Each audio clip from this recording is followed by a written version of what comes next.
Well, sure, you can make dried pasta in a jar of sauce, or you can get some dried pasta in a jar of sauce, but it doesn't take much longer to actually whip up some fresh pasta. And let me tell you, the payoff is huge if you've ever tried the homemade stuff. So this morning, my friend Brian, who's the executive chef at Eddie V's Prime Seafood, is here to show us how we can make it and really enhance the flavors. Definitely. It's good to see you. You too. Fresh pasta is really easy. Really easy. People think that it's not, though. You No, know this, right? Yeah, they think it's not. And actually, we're gonna cheat a little bit. We're gonna use the food processor, Okay. which makes it even easier. Some food processors, like this one, actually come with a pasta blade. You can see that it doesn't have points, so it's actually made for making dough. Oh, okay. So for making pie crust or whatever crust you want to do, we're gonna start with 2 eggs.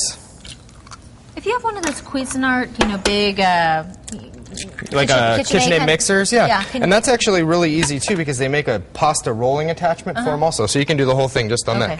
So a little bit of egg and some flour, basically 2 eggs and a cup and a half of flour. And I'm going to need the olive oil that you were borrowing. We're just going to do about a tablespoon of olive oil. Okay, so we're just going to pulse this basically until everything comes together. Okay? Really? That's it? Okay. So it's a little bit wet, you can see, and I don't know if you can see it on camera, but it's a little bit wet. So next, still a little sticky. Yeah, so you're just going to take a little bit of flour on the board, grab the dough, and basically just going to knead it into a ball.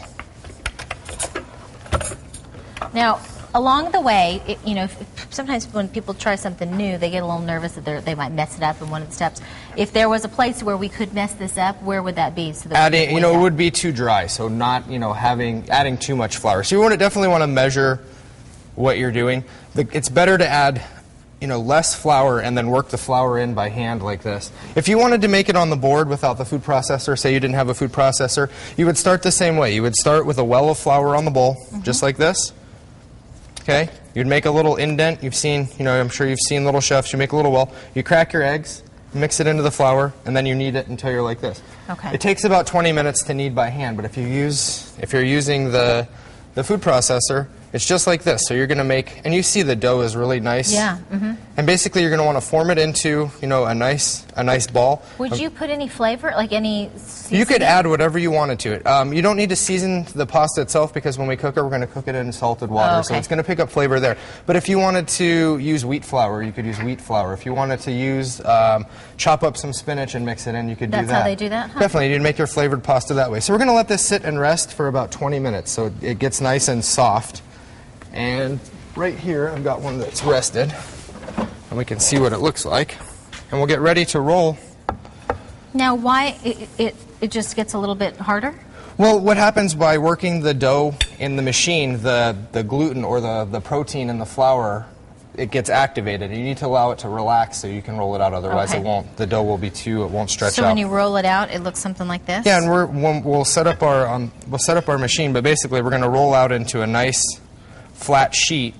And I'll show you how to work the pasta roller. It's definitely an investment. You have to wind up, buying an actual pasta roller. You can't just cut them?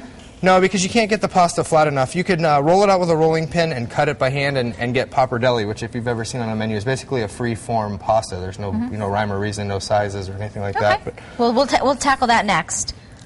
I'm excited about this. Yeah. I think I might have to buy a pasta machine. I've said that before. Every time we do this, I get excited. And it's mostly because I know it tastes so good at the end. Definitely. Still to come, we are going to go make some sauce. We're going to put it all together. We're going to roll these out. We're going to do a lot more. So stick around.